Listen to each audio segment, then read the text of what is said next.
let me extend the conversation that I had last episode when we talked about Draymond Green and we talked about perception. And in order to extend that conversation, we have to talk about what we saw in game 3 of the Philadelphia 76ers Brooklyn Nets game. First, let me prompt this by saying that Draymond Green, because I didn't have an update before last episode, or the update came after last episode, and that was Draymond Green got suspended for game 3, which was in Golden State. We'll talk about that game in a second, but because of course the egregious act of Draymond Green stomping on Domantas Sabonis' chest after Domantas Sabonis grabbed his ankle, and of course it was coupled by Draymond Green egging on the crowd, he was then suspended game 3.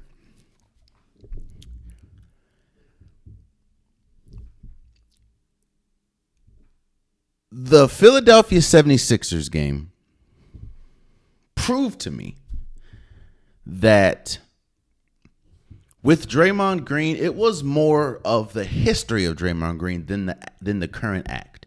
I think the current act was, of course, egregious, and I think that he didn't have to do what he did. But the suspension, in my opinion, came more on the side of history than it did the act, and that was proven to me against the game, or that was proven to me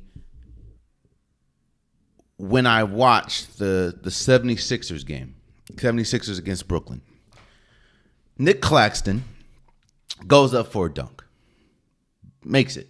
I think it's an and one, I believe, and he proceeds to try to do the Allen Iverson step over on Joel Embiid. Joel Embiid then takes exception, kicks up, because Joel Embiid is currently on the floor, kicks up, and the groinish area, missed the groin just ever so slightly, the groin area of Nick Claxton. Now, when I saw that, I thought to myself, damn, that was a stupid play, because Joel Embiid is about to get ejected. You can't just kick at somebody's groin. We've seen Draymond Green do that a couple times. You can't, you know what I'm saying? Like that, I'm expecting Joel Embiid to be out of here, and but to my surprise, Joel Embiid was not only not kicked out, but he was just issued a flagrant 1. Now, there's a couple reasons why Joel Embiid was not kicked out of the game.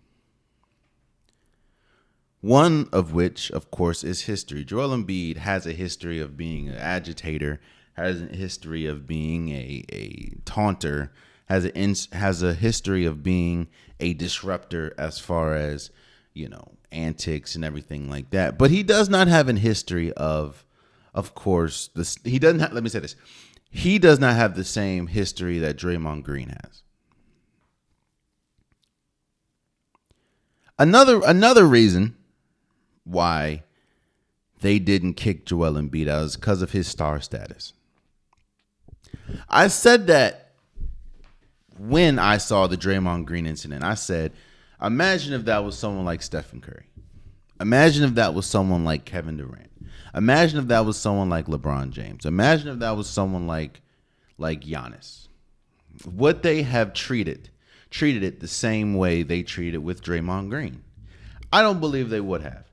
Now, again, I believe a lot of the reason, probably the biggest reason why he was suspended was because he was riling up the crowd. And one thing that we know about basketball, right? One thing that we know about the NBA is the NBA's darkest moment in their eyes, and it probably was their darkest moment. The NBA's darkest moment was, of course, Malice in the Palace. For people that don't know what Malice in the Palace is, that is when the Indiana Pacers were going up against the Detroit Pistons back in the old Palace, and a brawl ensued with not just the players, but the players and the fans. And it was ugly.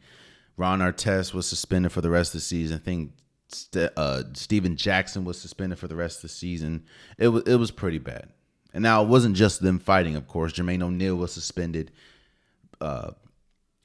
And again, it wasn't just those three players. It wasn't just the Indiana Pacers, the Detroit Pistons. Ben Wallace was suspended. There was a lot of suspensions. And there was a close second, and that was a huge brawl against the New York Knicks and the Denver Nuggets. Now, the reason why that wasn't as bad as the Mouse in the Palace is because there was no fans involved. But you had, Carmelo Anthony being suspended, Nate Robinson. It was pretty big. So the last thing that the NBA wants to happen is another Malice in the Palace, especially when the commissioner, Adam Silver, was at the game.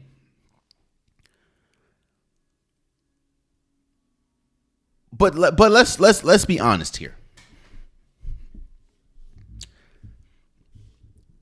One of the biggest reasons why there seems to be a divide between players and refs is because of situations like this. If you're going to be fair, be fair. And actually, it's not just this, because a couple in the third quarter, I believe, James Harden was ejected for making contact, I would like to think it was, he made accidental contact to, I believe, Royce O'Neal's groin. As we know, when James Harden drives, he likes to swipe his left or whatever hand the opponent's on. He likes to swipe his hand down, trying to create separation. James Harden has done that his entire career.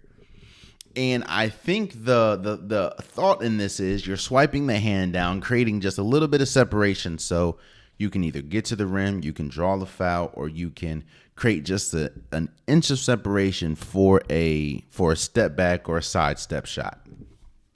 Well, this time, Royce O'Neal's hand was not there. It was just his groin. And Royce O'Neal was writhing on the floor. Beat, flagrant 2. James Harden's out of there. So you eject a player like James Harden that you can tell that it was accidental contact. But in the first quarter, Joel Embiid literally kicked up to intentionally kick Nick Claxton. You do that, and he's still in the game. And on top of that, just a couple plays later, Nick Claxton gets ejected for taunting.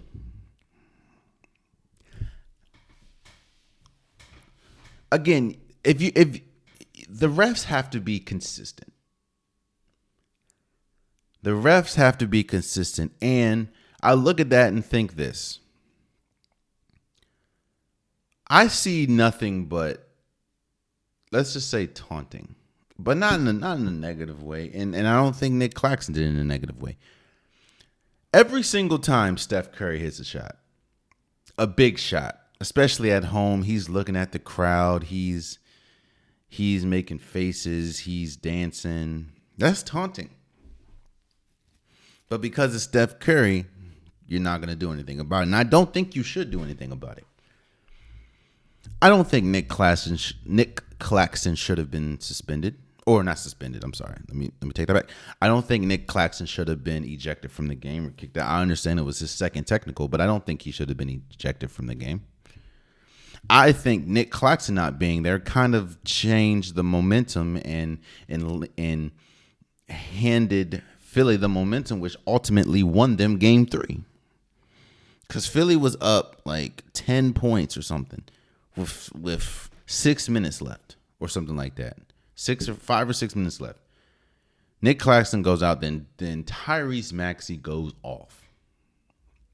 Now, yes, I understand that Nick Claxton is not Tyrese Maxey, but Tyrese Maxey was getting to the rim at ease, and Joel Embiid was struggling all game because of the defensive pressure that Nick Claxton, the Brooklyn Nets, put on him, or was playing him, and Tyrese Maxey just went off.